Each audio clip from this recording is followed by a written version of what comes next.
ओमज्ञानतिमिरन्धस्य ज्ञानाञ्जनशलाकया चक्षुरुन्मिलितं येन तस्मै श्रीगुरुवे नमः। श्रीचैतन्यमनोभीष्टं स्थापितं येन भूतले स्वयं रूपः कदा मह्यं ददाति स्वपदान्तिकम्। वन्देऽहं श्रीगुरु श्रीयुतपदकमलं श्रीगुरून् वैष्णवंश्च श्रीरूपं सागरजातं सहगण रघुनाथान्वितं तं सजीवं साद्वैतं सावधूतं परिजनसहितं कृष्ण चैतन्य देवं श्री राधा कृष्ण पादान सहगण ललिता श्री विशाखान्वितांश्च हे कृष्ण करुणा सिंधु दीन बंधु जगतपते गोपेश गोपिका कांता राधा कांत नमस्तुते। तप्त कांचन गौरांगी राधे वृंदावनेश्वरी वृषभानु सुते देवी प्रणमामि हरि प्रिये। कृष्णाय वासुदेवाय देवकी नंदनाय च नंद गोप कुमाराय गोविंदाय नमो नमः। वांछा कल्पतरुभ्यश्च कृपा सिन्धुभ्यैव च पतितानां पावनेभ्यो वैष्णवेभ्यो नमो नमः। नमो विष्णुपादाय कृष्णपृष्ठाय भूतले श्रीमते भक्तिवेदांत स्वामी इति नामिने नमस्ते सरस्वते देवे गौरवाणी प्रचारिणे निर्विशेष शून्यवादी पाश्चात्य देशतारिणे। जय श्री कृष्ण चैतन्य प्रभु नित्यानंद श्री अद्वैत गदाधर श्रीवासादि गौर भक्त वृंद। हरे कृष्णा कृष्णा कृष्णा हरे हरे हरे राम राम राम हरे हरे। हरे कृष्णा। माता जी बताइए 10 नाम अपराध। जी प्रभु जी, हरे कृष्णा प्रभु जी। 10 नाम अपराध। पहला, भगवान नाम के प्रचार में जीवन समर्पित करने वाले महाभागवतों की निंदा करना। दूसरा, शिव ब्रह्मा आदि देवों के नाम को भगवान के समान अथवा उससे स्वतंत्र समझना। तीसरा, गुरु की अवज्ञा करना अथवा उन्हें साधारण समझना। चौथा, वैदिक शास्त्रों अथवा प्रमाणों का खंडन करना। पांचवा, हरे कृष्ण महामंत्र के जप की महिमा को काल्पनिक समझना। छठा, पवित्र भगवान नाम में अर्थवाद का आरोप करना। सातवां, नाम के बल पर पाप करना। आठवां, हरे कृष्ण महामंत्र के जप को वेदों में वर्णित एक शुभ काम कर्म यानी कि कर्म कांड के समान समझना। नवां, अश्रद्धालु व्यक्ति को हरि नाम की महिमा का उपदेश देना। 10वां, भगवान नाम के जप में पूर्ण विश्वास न होना और इसकी इतनी अगाध महिमा श्रवण करने पर भी भौतिक आसक्ति बनाए रखना। भगवान नाम का जप करते समय पूर्ण रूप से सावधान न रहना भी अपराध है। प्रत्येक वैष्णव भक्त को चाहिए कि इन 10 प्रकार के अपराधों से सदा बचकर रहे ताकि श्री कृष्ण के चरण कमलों में परम शीघ्राति प्राप्त हो जाए हो जो मनुष्य जीवन का परम लक्ष्य है। हरे कृष्ण प्रभु जी, धन्यवाद प्रणाम।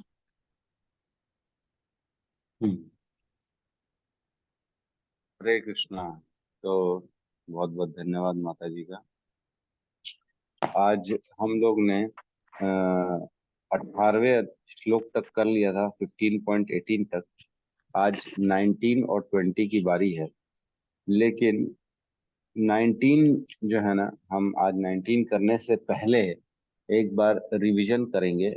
बिकॉज 19 जो है ना, मैं आपको बता दूं, 15वां अध्याय पुरुषोत्तम योग का 19वां श्लोक जो कि आज हमको पढ़ना है, जिसको उसमें एक्चुअल में इन सारे श्रुति फल लिखा हुआ है कि बेसिकली जो इस 15वें अध्याय को समझ जाता है उसकी क्या गति होती है। ठीक है, तो मैं सिर्फ अभी अनुवाद पढ़ रहा हूँ एक बार, ताकि आपको समझ में आ जाए हम रिवीजन क्यों कर रहे हैं, है ना। 15वें अध्याय का रिवीजन क्यों कर रहे हैं ये समझ में आ जाए, इसलिए मैं सिर्फ 19वें अध्याय का अभी सिर्फ अनुवाद पढ़ रहा हूँ। ठीक है। जो कोई भी मुझे संशय रहित होकर पुरुषोत्तम भगवान के रूप में जानता है वह सब कुछ जानने वाला है। अतएव हे भरत पुत्र, वह व्यक्ति मेरी पूर्ण भक्ति में रत होता है ना।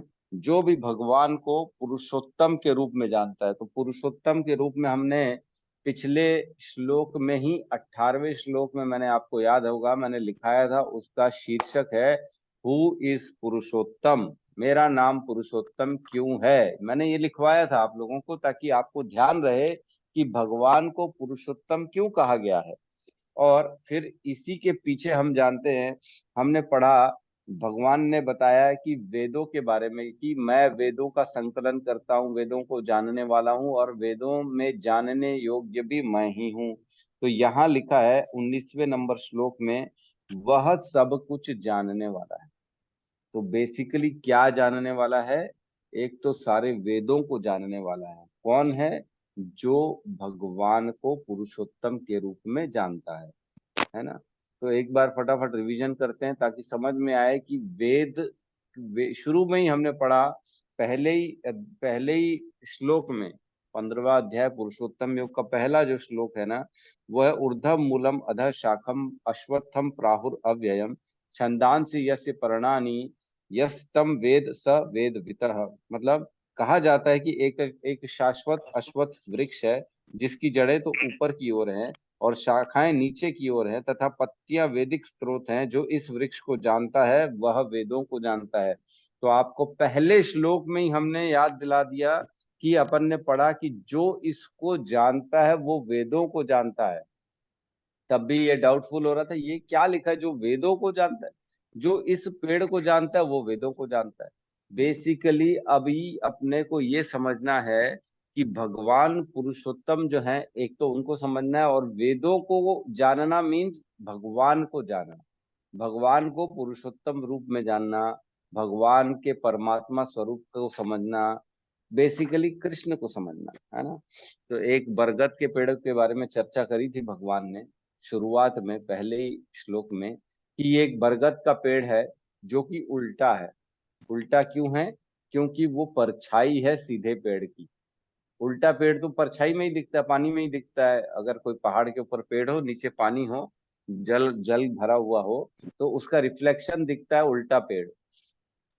तो उल्टा पेड़ जो है जिसकी जड़ें ऊपर हैं और उसमें जो पत्ते हैं वो वेद हैं, है ना। ये वेद उसके पत्ते हैं, और जो शाखाएं हैं उसकी नीचे और ऊपर हैं। और जो इनको जानता है, जो इस वृक्ष को जानता है, वह वेदों को जानता है। तो ये स्टार्टिंग पहला पहला श्लोक हमने पढ़ा था। ठीक है।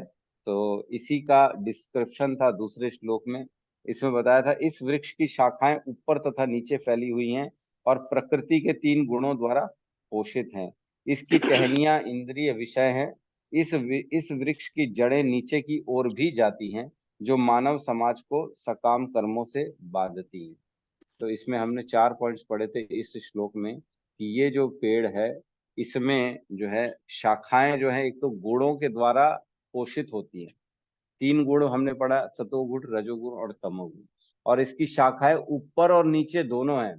तो ऊपर की जो शाखाएं हैं, जैसे जैसे वृक्ष की जड़ की तरफ बढ़ेंगे हम, जो उल्टा पेड़ है नीचे रिफ्लेक्शन की उसकी बात चल रही है, वो ये भौतिक संसार है। और जो सीधा पेड़ है वो स्पिरिचुअल आध्यात्मिक संसार है ना। तो भगवान बता रहे जो उल्टा पेड़ है तुम उसमें रहते हो, तुम उस भौतिक संसार में रहते हो, और जो सीधा पेड़ है वो आध्यात्मिक संसार है। उसमें मैं और मेरे पार्षद रहते हैं जो मुक्त हो जाते हैं इस भौतिक संसार से। तो जो भौतिक संसार है वो सिर्फ रिफ्लेक्शन है। और वो रिफ्लेक्शन किस चीजों का है? हमारी इच्छाओं का रिफ्लेक्शन है। मैंने बताया जिस प्रकार पानी में रिफ्लेक्शन दिखता है पेड़ का, उसी प्रकार ये भौतिक संसार इच्छा रूपी हमारी जो कामनाएं हैं उसके कारण ये भौतिक संसार प्रकट होता है हमारे लिए। जिसके अंदर भी इच्छा जितनी ज्यादा प्रबल रहेगी, वो इसी भौतिक संसार में अनेक जन्मों जन्मों तक घूमता रहेगा। ऊपर की शाखाएं ऊपर की योनियां हैं, नीचे की शाखाएं नीचे की योनियां हैं। ऊपर की योनियां मीन्स देवता, यक्ष, गंधर्व, ये सारे लोग ऊपर के लोग हैं। और नीचे की योनियां जो हो गई, कीट पतंगे, गंदे गंदी जो जानवर की योनियां, जलचर हो गई, और वृक्ष आदि पौधे, घास पत्ती, ये सारी नीचे की योनियां हो गई। तो इस प्रकार अपने कर्म अनुसार, अपनी इच्छा अनुसार हमको अलग अलग योनियां ऊपर और नीचे की शाखाओं में बस हम घूमते रहते हैं। जिस प्रकार पेड़ में एक कीड़ा एक डाली से दूसरे डाली में जाता रहता है, बस हमारा भी वही स्वरूप है। बेसिकली हम एक शरीर छोड़ के दूसरा शरीर ग्रहण कर रहे हैं, सिर्फ और सिर्फ इच्छा के एक चक्कर में। जितनी जितनी इच्छा करेंगे, जितने जितना जिस गुण का संग करेंगे, उतना उतना उस शाखा में बंधते चले जाएंगे। जैसे इसमें बताया ना, इसमें और जड़ें निकली हुई हैं जो उसको, मानव समाज को सकाम कर्म से बांध रही हैं। जितना जितना हम जिस भी गुण में बंधे रहेंगे, उस गुण में दोबारा उस योनि में दोबारा जीवन मिलता रहेगा। गुणों के आधार पे योनियां मिलती रहेंगी हमारे को। और इसमें बताया था कि जो इसकी टहनियां हैं वो इंद्रियां हैं, और जहाँ टहनियां ज्वाइंट हो रही हैं वो इंद्रिय विषय है ना, ये हमने पढ़ा था कि इंद्रिय विषय ही इंसान को खींचते हैं सकाम कर्म के लिए, इच्छा के लिए। फिर तीसरे श्लोक में हमने पढ़ा था, तीसरे और चौथे में, कि बेसिकली इस पेड़ से निकलना कैसे, आध्यात्मिक जगत में जाता कौन है। एक्चुअल में क्वेश्चन यही था अर्जुन का, क्योंकि 14 पॉइंट आखिरी आखिरी में 14वें अध्याय के 27वें और 26 और 27वें श्लोक में भगवान ने बताया उसको कि माम चयो अव्यभिचारेण भक्ति योगेन सेवते सगुणान समतीतेतान ब्रह्म भूयाय कल्पते। जो मेरी अव्यभिचारी भक्ति करता है वो ब्रह्म के स्तर तक पहुंच जाता है। तो अर्जुन को डाउट हो गया, ये ब्रह्म क्या बता दिया आपने, और कौन जाता है ब्रह्म तक, और हम कहाँ हैं, हम कैसे जाएंगे ब्रह्म तक, उसके सवाल ये थे। तब भगवान ने उसको, अर्जुन को ये बताया कि अब मैं जो है ना तुमको डिटेल से समझाता हूँ कि ब्रह्म क्या है। तो ब्रह्म का मतलब, जो सीधा पेड़ और उल्टा पेड़ जहाँ पे जुड़ रहा है, जो जड़ें हैं, वो ब्रह्मा जी हैं। बेसिकली मूल जो है जड़, इस भौतिक संसार का जो ऊपर जड़ है वो ब्रह्मा जी है। उसी से ये संसार पूरा चालू है, भौतिक संसार। पहले जीव जो थे वो ब्रह्मा जी थे इस संसार के, इस भौतिक संसार के। तो हमको बस उसके ऊपर जैसे चले जाएंगे तो हम ब्रह्म तक पहुंच जाएंगे। मतलब स्पिरिचुअल पेड़ जो सीधा पेड़ है उसके जड़ तक पहुंचेंगे, तब हम ब्रह्म तक पहुंचेंगे। तो कैसे पहुंचना है, तीसरे और चौथे नंबर श्लोक में बताया। इस वृक्ष का वास्तविक स्वरूप का अनुभव इस जगत में नहीं किया जा सकता। बेसिकली उल्टा पेड़ नहीं है, कोई भी नहीं समझ सकता कि इसका आदि कहाँ है, अंत कहाँ है, और इसका आधार कहाँ है। बहुत विशाल है, आदि अंत नहीं समझ में आता है। कोई भी ये नहीं जानता कि मेरा शुरुआत कैसे हुई, मैं पहले कौन से जन्म में था, मैं कितने जन्म बीत चुका हूँ, मैंने कैसे कर्म किए हैं, मेरी क्या गति होने वाली है, कितने जन्म और लगेंगे इस संसार में, किसी को नहीं मालूम। इसका आदि अंत किसी को नहीं मालूम है। लेकिन मनुष्य को चाहिए कि इस दृढ़ मूल वाले वृक्ष को विरक्ति के शस्त्र से काट गिराए। तो हमने कहा था एक कुल्हाड़ी जो होगी, जो वैराग्य से होगी, जिसकी धार वैराग्य के ज्ञान से बनी होगी, उस कुल्हाड़ी से बार बार मारने से ये उल्टा वृक्ष कट जाएगा, है ना। मतलब भौतिक संसार का जो वृक्ष है, जिसमें हम अनेक योनियां अलग अलग शाखाओं में बिता रहे हैं, उस वृक्ष को काटना है, क्योंकि हमको इस वृक्ष में आगे रहना नहीं है। इस वृक्ष कटेगा तभी हम ऊपर वाले वृक्ष में, स्पिरिचुअल वृक्ष में जा पाएंगे, आध्यात्मिक जगत में। तो कैसे काटना है, इसको विरक्ति से काटना है, हर चीज से, हर अपने परिजन से, हर अपने रिश्ते नाते से, हर अपनी पसंद वाली चीज से हमको विरक्ति लानी है। हमको अपने मन और इंद्रियों पे काबू करना है। जितना जितना हम अपनी इंद्रियों पे काबू करेंगे, उतना उतना हम अपने आप को उच्च स्तर तक लेके जा सकते हैं। क्योंकि वही आदमी फेल है जो अपनी इंद्रियों के आगे दास है। गोदास होता है एक, जो इंद्रियों का दास, और गोस्वामी होता है जो इंद्रियों का स्वामी। इंद्रियों का पराधीन जो होगा वो भक्ति में आगे नहीं बढ़ पाएगा। आंख को देखना है तो उसी के लिए परेशान है, जीभ को खाना है तो उसी के लिए परेशान है, जो जीभ को चाहिए वही दिए जा रहे। ठीक है। तत्पश्चात उसे ऐसे स्थान की खोज करनी चाहिए जहां जाकर लौटना ना पड़े, और जहां उस भगवान की शरण ग्रहण कर ली जाए, जिससे अनादि काल से प्रत्येक वस्तु का सूत्रपात तथा विस्तार होता है। तो इस विरक्ति के धार से पेड़ को कैसे काटेगा, एक ऐसे गुरु की तलाश करेगा जो भगवान के ज्ञान को प्रदान करेगा, और धीरे धीरे भगवान में भक्ति बढ़ा के वो इस वृक्ष से निकल सकता है। फिर जो है ना 5वें श्लोक में बताया था 8 गुणों के बारे में, कि कौन ऐसा व्यक्ति है जो ये पेड़ को काट के निकल सकता है। जिसमें ये गुण होंगे वही इस संसार के, भौतिक संसार की इच्छा रूपी माया को काट के आध्यात्मिक जगत कृष्ण के संसार में जा सकता है। कौन है, जिसमें ये गुण है: निर्माण मोहा जित संग दोषा अध्यात्म नित्या विनिवृत्त कामा द्वंद्वैर विमुक्ता सुख दुख संगे गच्छन्ति मूढ़ा पदम अव्ययम तत्। जो झूठी प्रतिष्ठा, मोह तथा कुसंगति से मुक्त है, जो शाश्वत तत्व को समझते हैं, जिन्होंने भौतिक काम को नष्ट कर दिया है, जो सुख तथा दुख के द्वंद्व से मुक्त हैं और जो मोह रहित होकर परम पुरुष के शरणागत होना जानते हैं, वे उस शाश्वत राज्य को प्राप्त हो सकते हैं। तो ये गुण होंगे तभी हम वो ऊपर वाले आध्यात्मिक जगत में प्रवेश कर सकते हैं और इस भौतिक संसार की जो जो वृक्ष है उसको काट सकते हैं। भ्रम वाला वृक्ष जो रिफ्लेक्शन में है, सारी सिर्फ इच्छाओं के कारण है। फिर भगवान ने कुछ लोगों में वहां का वर्णन किया कि कैसा है मेरा आध्यात्मिक जगत। तो बताया कि वहां पे सूर्य और चंद्रमा के प्रकाश की जरूरत नहीं है, अग्नि के प्रकाश की जरूरत नहीं है, और जो एक बार वहां चला जाता है तो वो दोबारा कभी भी वापस इस भौतिक संसार में नहीं आता। है ना, बहुत इंपॉर्टेंट है कि जो भगवान की एक बार प्राप्ति कर लेगा वो इस जगत में दोबारा नहीं आएगा, वो यहाँ के सुख दुख से दूर हो जाएगा। वहां पे आध्यात्मिक जगत में दुख नाम की कोई चीज नहीं है। वैकुंठ जिसको बोलते हैं, जहाँ पे वैकुंठ, कुंठ है ही नहीं, कुंठ मीन्स परेशानी तकलीफ दुख, वहां पे है ही नहीं, किसी भी प्रकार का दुख नहीं है। तो वहां पे हमने चर्चा करी कि भगवान के जो धाम में जाता है उनको आध्यात्मिक शरीर मिल जाता है जो इस शरीर से बिल्कुल अलग होता है। उस शरीर में जन्म मृत्यु जरा व्याधि वाली कोई दुख नहीं होते, न कोई परेशानी होती, न बीमारी होती, न बुढ़ापा होता है। एकदम सुंदर शरीर एज इट इज आखिरी तक शाश्वत काल तक बना रहता है। ठीक है। फिर भगवान ने बताया कि सारे जगत में सारे जीव मेरे अंश हैं और बद्ध होने के कारण वो इंद्रियों के घोर संघर्ष, मन और इंद्रियों के घोर संघर्ष मन और इंद्रियों के इच्छाओं और तुष्टि के कारण इस संसार में घोर संघर्ष कर रहा है। एक्चुअल में यही एक पॉइंट है जिसको हमको समझना है, जिसके कारण हम इस संसार में बंधे हुए हैं। कौन सा है? मन शस्त्राणी इंद्रियाणी प्रकृति स्थानी करशति। मन और इंद्रिय, इसकी तुष्टि के लिए ही आदमी अपने आप को इस संसार में सिर्फ और सिर्फ कार्य में लगा के रखा है। मैं कल परसों ही ना मेरी वाइफ से चर्चा कर रहा था कि देखो, गौर पूर्णिमा का जो अभी महोत्सव हुआ, रायपुर में भी हुआ, दुर्ग में हुआ, कितना सुख प्रदान हुआ, उसमें कितना अच्छा लगा। तो मैं ये बता रहा था उसको कि देख, जितने भी लोग आए बड़े प्रसन्न होके गए।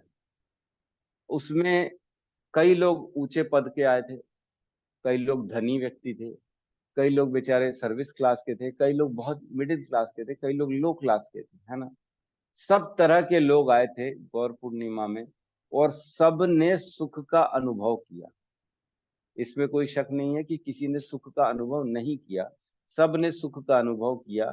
तो इसका मतलब ये है कि सुख जो होता है वो धन पद प्रतिष्ठा पर निर्भर नहीं करता। क्लियर है? सुख का कोई लेना देना नहीं है आपके पास धन है कि नहीं है, है ना। सुख का कोई लेना देना नहीं है आप कौन से पद प्रतिष्ठा में हैं। सुख का तो लेना देना सिर्फ आध्यात्म से है और मन से है। जितना जितना मन को हम कंट्रोल करेंगे, अपनी इच्छाओं से दूर करेंगे, उतना उतना मन संतुष्ट और सुखी होता चला जाएगा।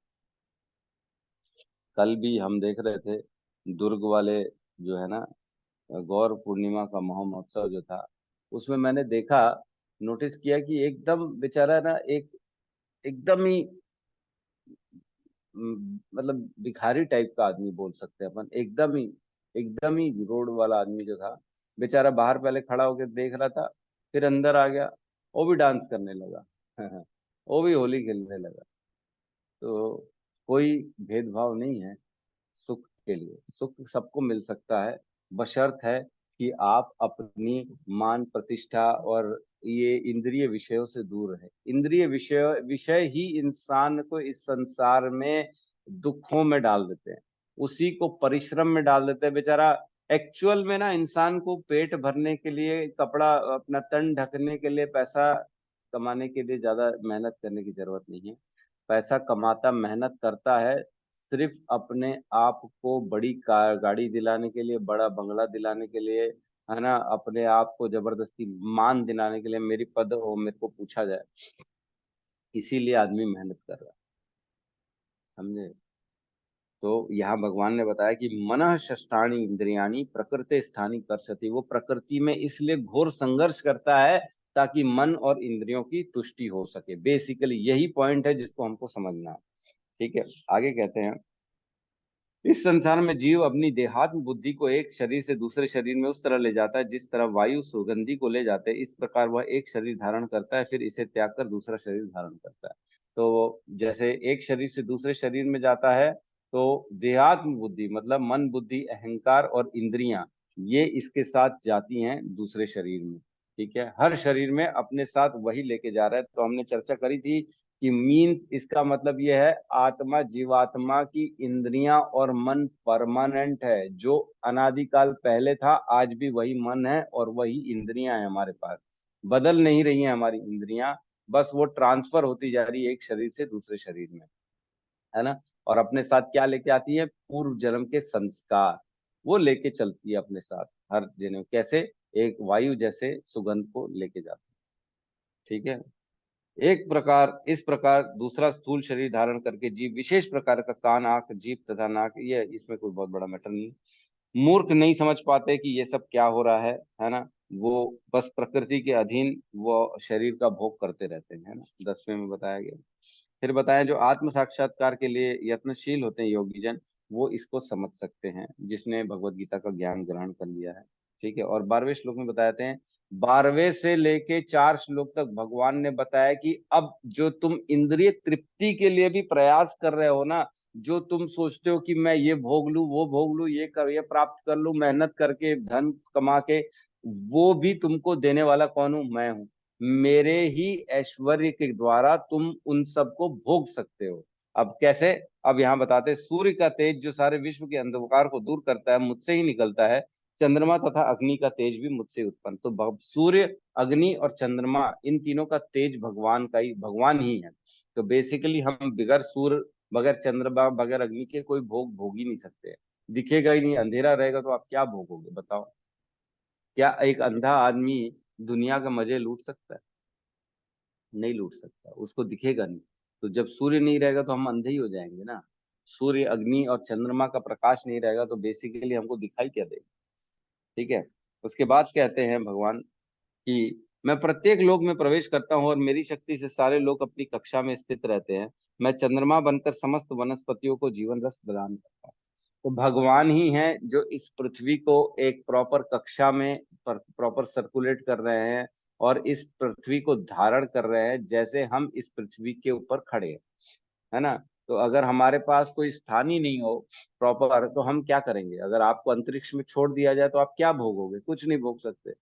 पृथ्वी रहेगी तभी तो भोगोगे।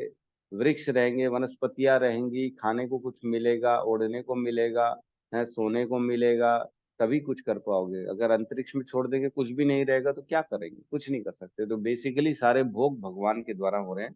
और बता रहे, समस्त वनस्पतियों में जो होता है रस, वो चंद्रमा द्वारा मिलता है। ठीक है, आगे कहते हैं कि इस रस को, इस सारे इन सबको पचाने के लिए जो पेट में जठराग्नि है, जिसको वैश्वानर कहा जाता है, वो भी मैं ही हूँ, भगवान करे तो कहने का मतलब, जो हम खा रहे हैं उसको पचाने वाले भी भगवान हैं, जो खा रहे हैं उसमें टेस्ट डालने वाले भी भगवान। तो हम कर क्या रहे हैं? हम सिर्फ इच्छा कर रहे हैं और भगवान उस इच्छा की पूर्ति के लिए ये सारा कुछ, इतना सब कुछ करके बैठे हैं वो, है ना। फिर भगवान 15वें नंबर में बताते हैं कि इतना ही नहीं, कि तुम्हारे अंदर हृदय में बैठ के मैं तुम्हारे को ज्ञान और भूलने की शक्ति और याद दिलाने की शक्ति भी मैं ही हूँ। बाप रे! इतना करने के बाद बोले, तुमको याद रखना क्या भूलना है, ताकि तुम भोग भोग सको। पिछले जीवन की चीजें भुला देते हैं ताकि तुम इस जीवन में भोग भोग सको, है ना। ताकि भूल जाओ। सपोज करो, अगर याद रहेगा कि पिछले जीवन में तो, जो इस जीवन में मेरा पुत्र बना है, वो पिछले जीवन में तो मेरे से पैसा लेके खा गया था, है, गाली वाली बका था, मेरे को बहुत ज्यादा मार कुटाई हुई थी हम दोनों की। तो कैसे फिर उसके साथ हम रहेंगे? क्या सोच के रहेंगे? और सपोज करो, जो हमारे, जो पिछले जन्म के किसी के साथ बहुत बड़ा, जिसने हमारे साथ आघात पहुंचाया था, मर्डर वर्डर कर दिया था किसी ने हमारे परिजनों का, और इस जन्म में हमारा पड़ोसी बन के आया है, तो कैसे उसके साथ व्यवहार करेंगे? वो तो पड़ोसी हमारा, उसने, तूने मर्डर किया था मेरे अपने खासम खास का, मेरे मित्र का मर्डर किया था। याद रहेगा तो कैसे हम, हमारा जीवन पूरा क्रश हो जाएगा, खत्म हो जाएगा। हम अगर याद रख पाएंगे ना पिछले जीवन की बातें, तो जी नहीं सकेंगे, आप अपने जीवन का उद्देश्य हासिल नहीं कर सकेंगे। इसलिए भगवान सब भुला देते हैं, हर चीज भुला देते हैं, नए जीवन नए नए सिरे से स्टार्ट करो। सिर्फ उतना ही याद दिलाते हैं जितना जरूरी है, जितनी हमने इच्छाएं करी थी कि मेरे को ये खाना है, वो पीना है, मेरे को ऐसा जीवन चाहिए, तो बस उतनी इच्छा याद दिलाते हैं भगवान, ताकि हम उसको कंटिन्यू कर सकें।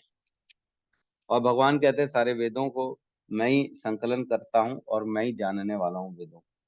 तो 16, 17, 18 इन तीनों श्लोक में हमने पढ़ा कि ये जो 3 श्लोक हैं ये वेदांत सूत्र के त्रिश्लोकी कहते हैं, जिसमें बद्ध आत्मा, नित्य मुक्त आत्मा और कृष्ण, इन तीनों की चर्चा करी है। तो 16वें नंबर पे बताया कि 2 प्रकार के जीव होते हैं, एक च्युत और अच्युत, है ना, एक क्षर और एक अक्षर। क्षर मीन्स जो है जो खत्म होने वाला है, जो जिसका शरीर परिवर्तनशील है, और अक्षर मीन्स जिसका शरीर अपरिवर्तनशील है, जो कि आध्यात्मिक जगत में रहते हैं। 2 प्रकार के जीव बताए गए। हम लोग जो है वो शर जीव में आते हैं, जिनका शरीर परिवर्तन होता है, बार बार बार बार बदलता है। लेकिन जो एक अक्षर जीव होता है आध्यात्मिक जगत में, जिसको नित्य मुक्त कहते हैं, उनका कभी शरीर परिवर्तन नहीं होता, और उनको इस संसार, भौतिक संसार से कोई लेना देना नहीं रहता। फिर भगवान 17वें श्लोक में बताते हैं कि इन दोनों के अतिरिक्त एक परम पुरुष परमात्मा है, जो साक्षात अविनाशी भगवान है, और जो तीनों लोकों में प्रवेश करके उनका पालन करते हैं। कि बोले भगवान मैं ही हूँ जो तीनों लोकों में परमात्मा के रूप में प्रवेश करता हूँ और सबका पालन करता हूँ। और 18वें अध्याय में 18वें श्लोक में मोस्ट इंपॉर्टेंट, जिसमें कहते हैं कि मैं ही पुरुषोत्तम हूँ। ठीक है, कहते हैं चूंकि मैं कृष्ण शर तथा अक्षर दोनों के परे हूँ, और चूंकि मैं सर्वश्रेष्ठ हूँ, अतः मैं इस जगत तथा वेदों में परम पुरुष के रूप से विख्यात। तो परम पुरुषोत्तम भगवान को क्यों कहते हैं? क्योंकि वो सबसे श्रेष्ठ है, चाहे शर हो चाहे अक्षर। तो जो गुरु जो भी ये बोलता है कि बस बस मेरी शरण में आओ, मैं तुम्हारा उद्धार कर दूंगा, है, जो ये बोलता है बस अब तुम्हारा कुछ बिगड़ेगा नहीं, तुम सही जगह आ गए हो, तुम हमारे संप्रदाय से जुड़ गए हो, तुम अब हमारी भक्ति करो, हम जो तुमको मंत्र बोलेंगे उसका पालन करो, हम इस नाम का तुमको जप करने का बता रहे साधन, इसका जप करो, तो तुम्हारा जो है ना उद्धार होगा। तो आप स्वयं सब इतने पढ़े लिखे हैं कि ये भगवान की भगवत गीता है, जिसमें भगवान ने स्वयं लिखा है कि मैं सर्वश्रेष्ठ हूँ, है ना, और मेरे मेरे को जो जान जाएगा वो ही मुझ तक आ पाएगा। तो आप किसी गुरु को जान जाओगे, उनकी शरणागति में जाओगे, उनके बताए हुए मंत्र को करोगे, तो भगवान की प्राप्ति मुश्किल है। अगर तो वो भगवान से जुड़े हुए हैं तो आपको वो भगवान से जोड़ेंगे, लेकिन अगर उनका अलग अपना ही सब हिसाब किताब चल रहा है, तो फिर भगवान प्राप्ति नहीं हो सकती, सवाल ही नहीं। अब हम मेन इम्पोर्टेंट जो 19वां, जिसके लिए हमने इतनी मेहनत करी, ये पूरा का पूरा समझा, अब हम उसको समझने जा रहे हैं 19वें नंबर श्लोक को। तो सब साथ में दोहराएंगे 19वां नंबर श्लोक।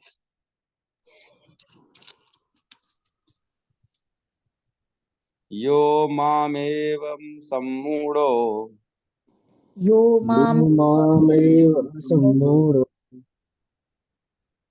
जानाति पुरुषोत्तमम् जानाति जानाति पुरुषोत्तमम् पुरुषोत्तमम् स सर्ववित् भजति माम् स सर्ववित् भजति सर्वविद माम् भजति माम् सर्वभावेन भारत।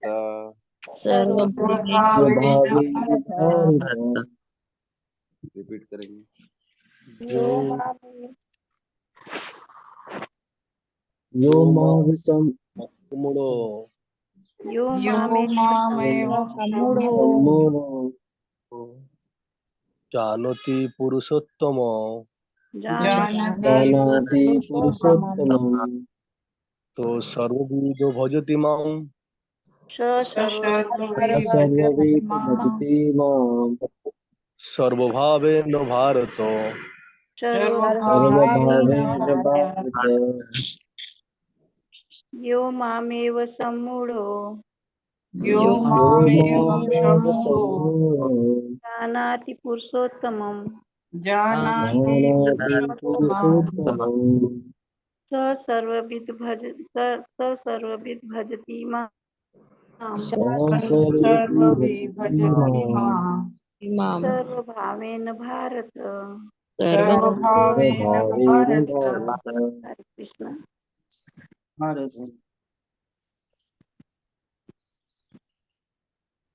अनुवाद।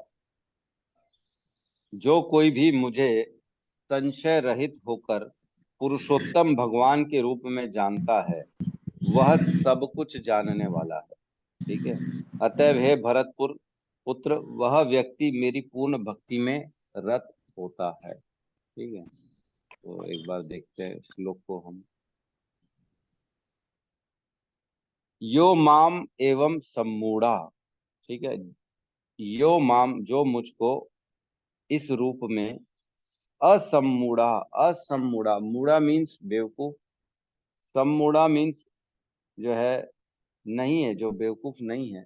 सम्मूढ़ा और सॉरी, सम्मूढ़ा मीन्स विशेष प्रकार का जो है एक बेवकूफ, और असम्मूढ़ा मीन्स विशेष प्रकार का इंटेलिजेंट, जो उसका अपोजिट होता है। विशेष प्रकार का, जिसके अंदर कोई भी डाउट नहीं रहता और हर चीज को समझने वाला रहता है, असम्मूढ़ा। जानाति पुरुषोत्तमम, ऐसा व्यक्ति जो असम्मूढ़ा है, मीन्स विशेष प्रकार की उसके अंदर कैपेसिटी है चीजों को समझने की और क्लियर रखता है, ऐसा व्यक्ति जो मुझको पुरुषोत्तम के रूप में जानता है। जानाति पुरुषोत्तमः। पुरुषोत्तमम मीन्स हमने चर्चा करी, जो 16, 17, 18 इन तीनों श्लोकों में भगवान ने बताया वेदांत सूत्र के माध्यम से। ये तीनों श्लोक जो है ना, बेसिकली वेदांत सूत्र के नेट निष्कर्ष हैं। इन तीनों श्लोकों को जो समझता है वो वेदों को समझता है। यहाँ पे बताया ना, वह सब कुछ जानने वाला होता है। अभी पढ़ेंगे आगे। जानाति पुरुषोत्तम, जो मुझको पुरुषोत्तम के रूप में जानता है, ऐसा व्यक्ति स सर्वविद भजती माम। वह जो होता है, जो ऐसा व्यक्ति है जो पुरुषोत्तम के रूप में मेरे को जानता है, वो क्या करता है, वो सब कुछ जानने वाला होता है। सर्ववित्त, सर्ववित्त मीन्स सबको जानने वाला। सबको मीन्स इस फिजिक्स, केमिस्ट्री, मैथ्स, बायोलॉजी, वो जानने वाला। क्या जानने वाला? सब कुछ जानने वाला मतलब क्या होता है? मतलब आज के फैशन के दौर में क्या चल रहा है, अमेरिका में क्या चल रहा है ना, क्या आज का मौसम रहेगा, बारिश तेज होगी कि नहीं होगी, गर्मी होगी कि नहीं होगी, है अभी इलेक्शन होने वाला है तो अगला प्रधानमंत्री कौन होगा, ये सब जानने वाला है। सब जानने वाला लिखा है यहाँ पे, मतलब कोई हमको हल्के में नहीं लेना है। भगवान की वाणी है ये। वो सर्ववित्त, सर्ववित्त मीन्स सब कुछ जानने वाला। तो यहाँ अर्थ ये है कि जो उसके आत्मा के उद्धार के लिए जरूरी ज्ञान है, वो सब ज्ञान जानने वाला है ना। ऐसा ज्ञान जो शुरू से, आज नहीं अनादि काल से जरूरी था बद्ध जीवों को मुक्त करने के लिए। जो इस संसार में फंसे हुए हैं अपनी इच्छा, इच्छा द्वेष समुत्थेन, इच्छा द्वेष के कारण जो इस संसार में फंसे, उन उन इच्छाओं को काटने के लिए, उस तीनों गुणों से जो बंधे हुए हैं, उन तीनों गुणों को काटने के लिए जो ज्ञान जरूरी है, वो ज्ञान उसके पास है ना। वो जानता है, वो सारे वेदों को जानता है। मतलब ऐसा नहीं कि सब वेद बैठ के पढ़े फिर उसका निष्कर्ष निकालें, फिर जाके समझे कि अरे तीनों वेदों को पढ़ लिया, चारों वेदों को पढ़ लिया, वेदांत सूत्र पढ़ लिया, अब जाके समझ में आया कि भगवान ही जानने लायक है। भगवान कृष्ण कहते हैं मैं ही जानने लायक हूँ। जो मेरे को जानता है वो सब कुछ जानता है। वही कह रहे हैं, जो मेरे को पुरुषोत्तम के रूप में जानता है वो सब कुछ जानता है, मीन्स सारे वेदों को जानता है। उसको पढ़ने की जरूरत नहीं। या तो आप पढ़ो पहले पूरा, है ना। जिस प्रकार कई बार हम देखा जाता है कि मैंने देखा है, डॉक्टर रहते हैं ना, उनके यहाँ के कंपाउंडर होते हैं, वो भी डॉक्टर ही बन जाते हैं। 5-10 साल तक डॉक्टर के साथ रहते रहते वो भी दवाई देना चालू कर देते हैं। हमारे यहाँ पे कटोरा तालाब में एक है डॉक्टर वाधवानी, है ना, बहुत पुराना डॉक्टर। उनका कंपाउंडर भी आधा डॉक्टर बन गया है। तो क्या उसने पढ़ा है क्या? नहीं, उसने पढ़ा नहीं है। वो रहते रहते समझ गया सारी चीजें, क्या देना है क्या नहीं देना है, कैसी परिस्थिति में क्या लगना चाहिए क्या नहीं लगना चाहिए। तो वैसे ही है, पढ़ने की जरूरत नहीं है, सब वैसे ही जान गया वो। वैसे ही हमको सारे वेद पढ़ने की जरूरत नहीं है, लेकिन सिर्फ अगर ये जान जाएंगे कि कृष्ण ही पुरुषोत्तम है, कृष्ण ही सब कुछ है, कृष्ण ही परमात्मा के रूप में हर चीज में, कण कण में विराजमान है। कृष्ण ही सूर्य की प्रकाश है, अग्नि का प्रकाश है। सूर्य और चंद्रमा और जो पृथ्वी अपनी कक्षा में घूम रही है वो कृष्ण के कारण घूम रही है। कृष्ण ही फलों को, रसों को प्रदान कर रहा है। कृष्ण ही हमारे पेट की अग्नि को जला रहे हैं। जो वैष्णव नार है जिससे हमारा खाना पच रहा है वो भी कृष्ण है। जो हमारे अंदर जो याद रखने की शक्ति है, भूलने की शक्ति है, जो ज्ञान प्रदान कर रहे हैं वो कृष्ण ही है। जब हम ये सब जान जाएंगे, भगवान को पुरुषोत्तम के रूप में जान जाएंगे, तो फिर और कुछ जानने लायक नहीं बचता है। बेसिकली यही इस अध्याय का मूल है। इस अध्याय का अर्थ यही है, जो ये सारा कुछ देखता है अपनी आंखों से, जो ये समझता है कि जो मेरे साथ घटनाएं घट रही हैं, जो भी मेरे साथ हो रहा है वो भगवान के कारण हो रहा है, जो मैं भोग पा रहा हूँ उसका भी कारण भगवान है।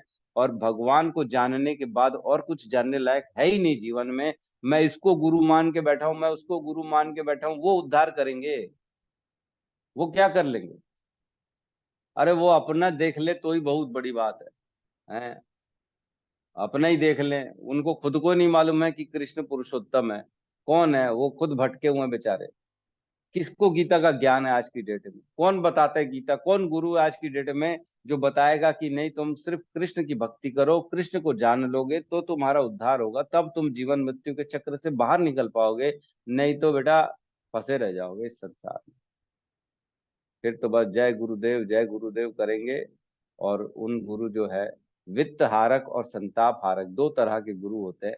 एक वित्त लेता है खाली आपसे और एक संताप ले लेता है आपका। तो जो वित्त हारक होते हैं ना, आजकल वही प्रचलन में है। आपसे अच्छा अच्छा चंदा लेंगे और मीठी मीठी बातें करेंगे, और आपको थोड़ा सा जगलिंग वर्ड्स वर्ड्स का खेल होता है।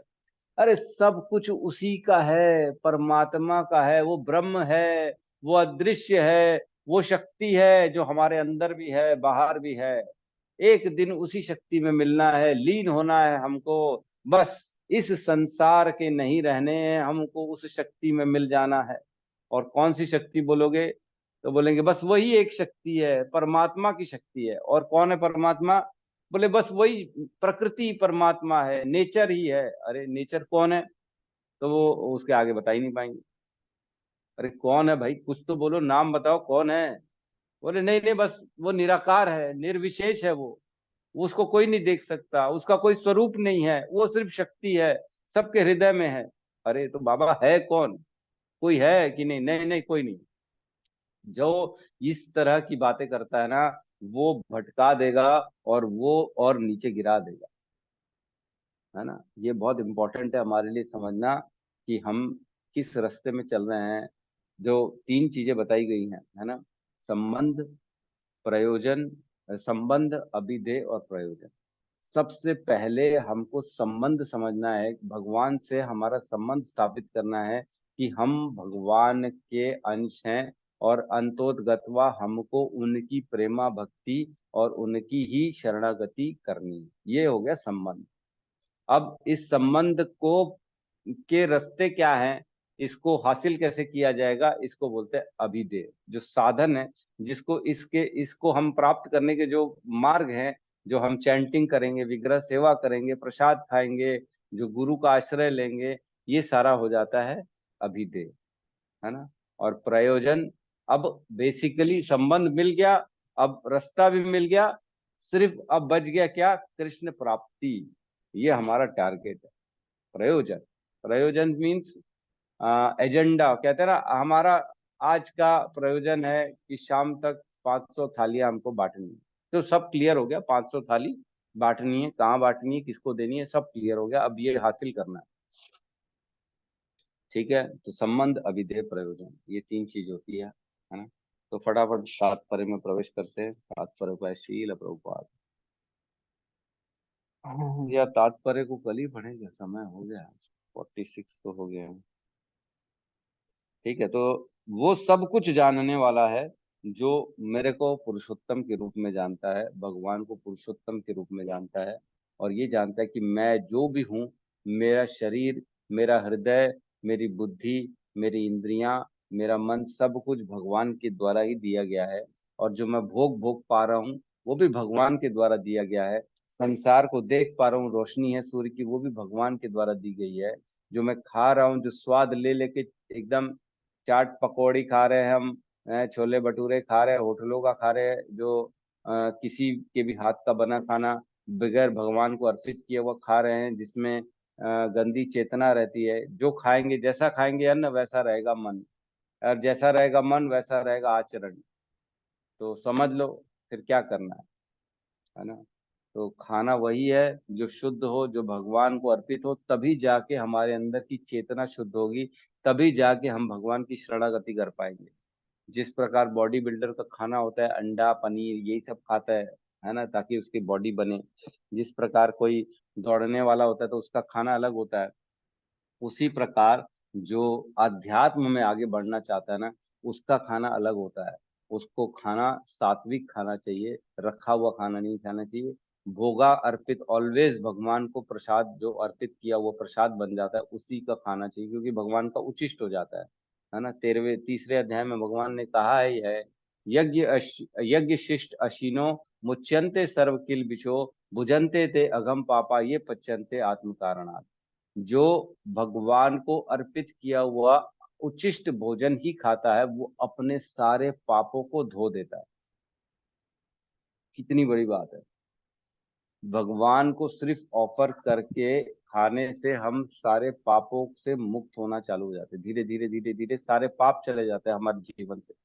ऐसा नहीं है कि सिर्फ अभी के पाप या पुराने पाप, आने वाले पाप, लिखा है सभी पापों से मुक्त हो जाता है। सभी पापों से मुक्त हो जाता है वो जो भगवान को ऑफर करके खाता है। तो कितना कितना सिंपल है, कोई बहुत बड़ा मैटर है क्या भगवान को ऑफर करके खाना है? नहीं, कोई बहुत बड़ा मैटर नहीं है। इसलिए भगवान को ऑफर करना। हम रोज भगवत गीता क्यों पढ़ते हैं?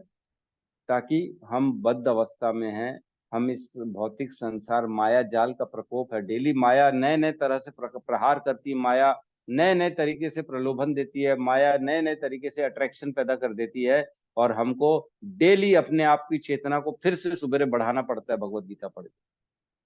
अगर 2 दिन 4 दिन भगवत गीता नहीं सुनेंगे ना, तो फिर से चेतना धीरे धीरे धीरे धीरे धीरे धीरे नीचे चली जाएगी। फिर से जगाना पड़ेगा। जैसे गाड़ी की बैटरी होती है ना, डाउन हो जाती है, फिर चार्ज करना पड़ता है, फिर डाउन हो जाती है, फिर चार्ज करना पड़ता है। तो वैसे ही है, हमको पढ़ेंगे तो हम उतना उतना अपनी चेतना को मेंटेन कर पाएंगे।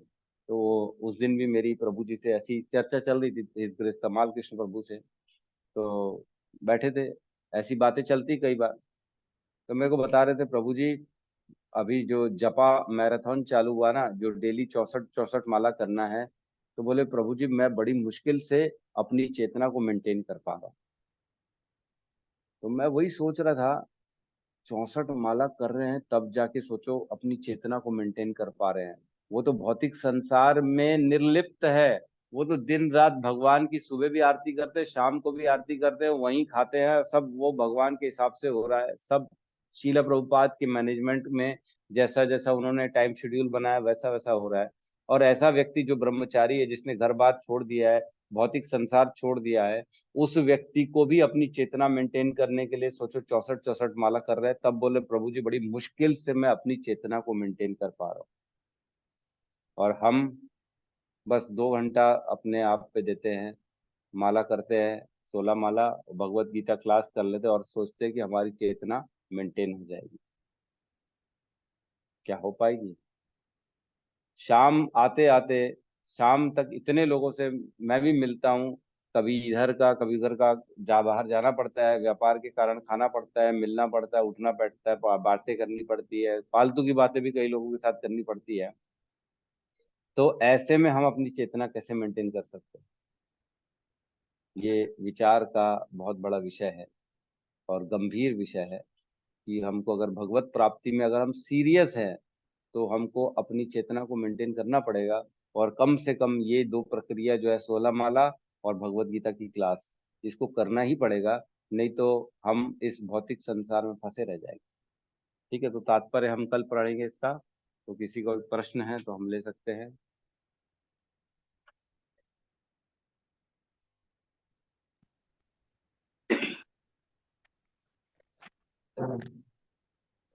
हरे कृष्ण जी, धन्यवाद।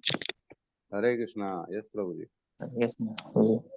प्रभु जी बस ये पूछ रहा था कि कल जैसे मैं रास्ते से गुजर रहा था ना, तो दो हम्म। गूंगे आपस में मतलब चर्चा कर रहे थे अपने इशारे में। तो वैसे ही मन में ख्याल आया कि ये इनका क्या होगा, मतलब कि ये कैसे हरि नाम ले पाएंगे करके। जैसे भी जो भी अपने शारीरिक दुर्बलता है, जिसके जो देख नहीं पाता, सुन नहीं पाता, बोल नहीं पाता, जो जन्म से ही ऐसे हैं, तो इनका कैसे उद्धार होगा प्रभु जी, कुछ है क्या इनका, ये जानना। है ना। सुनेंगे तो कम से कम उद्धार होगा ना, सुनने से ही हो जाता है। श्रवण तो सबसे बेसिकली है, श्रवणम कीर्तनम स्मरणम, सबसे पहली सीढ़ी तो श्रवण है। जितना जितना सुनेंगे उतना उतना शुद्ध होते चले जाएंगे।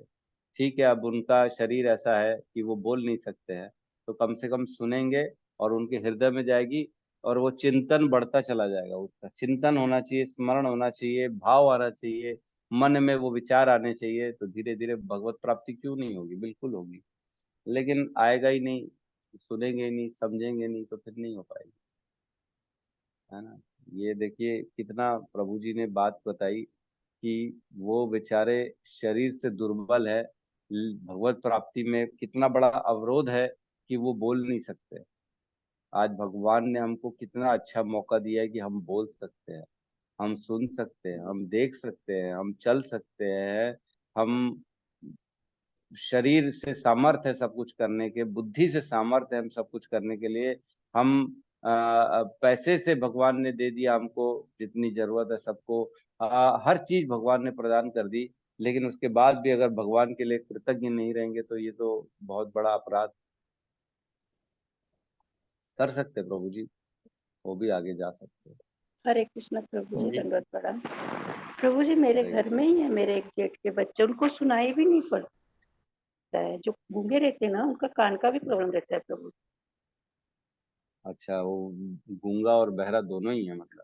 जी वो दोनों ही रहते हैं, और एक तो ऑपरेशन कराया अभी केएम में, पहचान वाले मेरे बहन के यहाँ। 8 लाख रुपया लगा कुछ, अभी उसका पता नहीं क्या होगा। नहीं तो वो कान से भी नहीं सुनते प्रभु जी, जो गूंगे रहते हैं, पता नहीं क्यों। हम बताओ, जो सुन भी नहीं सकते हैं, जो बोल भी नहीं सकते, उनको कैसे भगवान का नाम सिखाएंगे, वो कैसे समझेंगे भगवत गीता का ज्ञान। सिर्फ इशारे में, और बस उतना उतना ही मालूम रहता है। इशारे में आप ये सब कैसे समझाओगे कि भगवान पुरुषोत्तम है, नहीं नहीं कृष्ण है, प्रभु, लीला है, ये सब तो समझ संभव ही नहीं नहीं है ना। नहीं तो प्रभु। उनका यही है भाई, क्या कर सकते हैं, मेरे को तो कोई रास्ता दिखता नहीं। ये प्रसाद खा के उनकी बुद्धि ठीक हो जाएगी, प्रसाद तो खा सकते हैं। तो भगवान का उचिष्ट प्रसाद, भगवान के विग्रह की सेवा, भगवान के लिए फूल माला बनाना, इन सब से उनका जीवन का उद्धार हो सकता है। प्रभु जी पर वही है ना, उनको उनके माँ बाप को ही भक्ति नहीं मिली है, तो उसको कहाँ से मिलेगी। मेन तो वही है ना, हम्म। भगवान की कृपा भी तो होनी ना प्रभु जी। भगवान हम्म। की कृपा ही नहीं है तो क्या करेंगे। मनुष्याणाम सहस्रेषु किश्चित यतति सिद्धये, यततामपि सिद्धानाम किश्चित वेति माम तत्वतः। भगवान 7वें अध्याय के 3रे श्लोक में बोलते हैं कि सहस्त्र हजारों लाखों में से कोई प्रयत्न करेगा मेरी प्राप्ति के लिए, और उनको सिद्धि मिलेगी। और उन सिद्धि वालों में से भी कुछ कुछ एकादि होगा, हजारों लाखों सिद्धि वालों में से भी कोई एक ही मुझको प्राप्त कर पाएगा। कितना मुश्किल है भगवान को प्राप्त करना, आसान थोड़ी है। तो प्रभु जी ऐसा है, उनका घर का बड़ा बेटा भी बीकॉम किया हुआ है, लेकिन ऐसे बड़े बड़े ख्वाब बिल्डर के पास करने का वो कुछ नहीं करता। और वो लड़का अरे करता है मेहनत, उनसे घर चलता है, गाड़ी बीड़ी धोके लाता है। सोचो। माता जी, ये ऐसे ना भौतिक लोगों की ज्यादा चर्चा करने से कोई अर्थ नहीं है। हम्म। वो क्या जी कर रहे हैं क्या नहीं कर रहे हैं, वो हमारा मैटर नहीं। मैटर ये है कि हम क्या कर रहे हैं, क्योंकि ऐसे लोगों से चर्चा करने से कुछ प्राप्त नहीं होना है ना, उनको समय रास्ते अपव्यय नहीं मिल करना। रहा प्रभु जी, इसलिए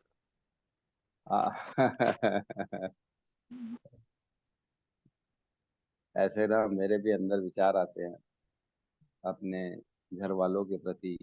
मेरे जो बहुत नियर डियर है दोस्त, बचपन से जो मेरे दोस्त हैं, अब मैं क्या कर सकता हूँ, मैंने छोड़ दिया है।